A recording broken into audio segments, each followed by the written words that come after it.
Dans ma démarche personnelle de création, je m'intéresse vraiment à la ligne qui est mince entre les fins et les commencements. Le deuil, l'inachevé, même la destruction, la matière à transformer. Accepter que la vie défile, la vie est mouvement, puis qu'il y a des cycles. Puis qu'à partir de ces moments-là, qu'on accepte et qu'on accueille pleinement, on peut créer du nouveau. On peut changer les choses, on peut créer des imprévus. Donc, je m'amuse à créer des images qui sont porteuses de sens pour moi, qui vont amener vers l'imaginaire ou qui vont raconter une histoire.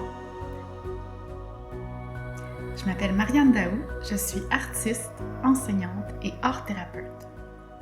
L'art-thérapie, c'est comme une démarche d'accompagnement où la personne qui vient consulter, qui vient rencontrer l'art-thérapeute, vient vivre une expérience avec une personne qui vient la soutenir, qui vient l'accompagner dans des changements, dans des passages de vie, à travers la créativité.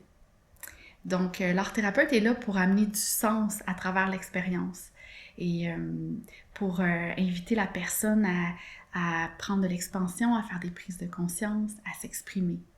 On peut venir quand on est dans un état de souffrance ou de défi, de difficulté dans la vie, mais également, on peut venir pour nourrir le bien-être, pour aller encore mieux puis viser un meilleur équilibre de vie.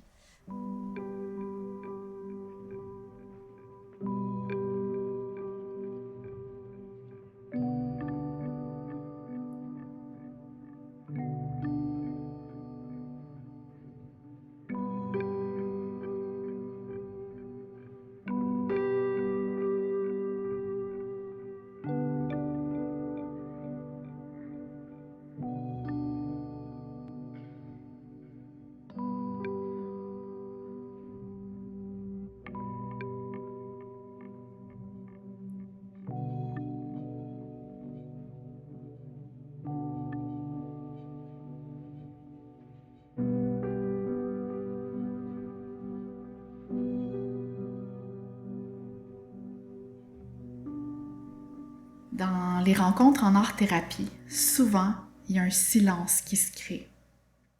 Un silence qui nous amène vers une apparente immobilité.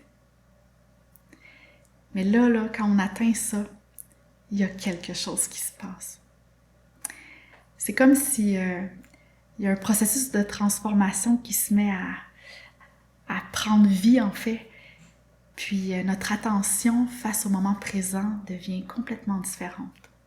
Les images qu'on crée, que les personnes créent, en fait, elles deviennent un peu vivantes parce qu'on les remplit de sens et elles créent même des mémoires. Elles deviennent comme des témoins des passages de vie. Et c'est ça la richesse des rencontres, en fait.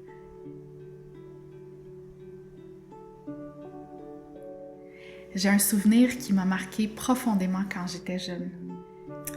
C'est un moment où j'étais dehors à l'extérieur dans la nature avec mon père et où il m'a appris en approchant mes mains d'une abeille à la rencontrer d'une façon qui était respectueuse de la vie. Et je me rappelle que c'était un moment qui était un peu hors temps, où finalement le quotidien était mis de côté, puis ce qui était là, c'était juste la présence. C'était un grand apprentissage pour moi de vivre ce moment-là. Dans mon travail, j'ai toujours une attention particulière que je porte à la présence. À ma présence, premièrement, mais aussi à la présence à l'autre. Puis, j'invite justement cette autre personne-là qui est avec moi à vivre une expérience avec la matière. L'idée, c'est de l'amener à toucher, à être dans une expérience qui peut être sensorielle, à bouger aussi, à vivre une expérience corporelle. Ça peut être de l'inviter à ressentir des émotions à travers la création, être capable de prendre la distance aussi, voir « Ah, ok, c'est ça qui est en train de se passer ». Il y a aussi des fois des fous rires, il peut y avoir des larmes, il peut y avoir toutes sortes de choses. Ça ouvre en fait. Puis à travers tout ça, il y a des prises de conscience, il y a du sens qui est donné à l'expérience. L'art, pour moi, ça a plein de nuances.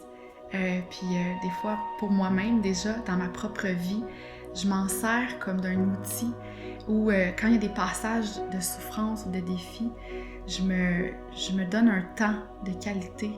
Puis je m'installe, puis des fois il n'y a même pas de but. En fait, j'y vais, j'applique la peinture, j'utilise du pastel, j'exprime ce qui a besoin d'être exprimé. Puis il y a comme vraiment quelque chose qui bouge. Je sens le mouvement en moi. Puis après, je respire mieux. Pour moi, l'art, c'est quelque chose qui se partage. Si je faisais de la création seulement dans mon petit coin, ça n'aurait pas autant d'impact. Je me sentirais pas aussi accomplie que quand je suis avec une autre personne pour parler de création. Pour moi, c'est une façon de vivre pleinement l'expérience artistique.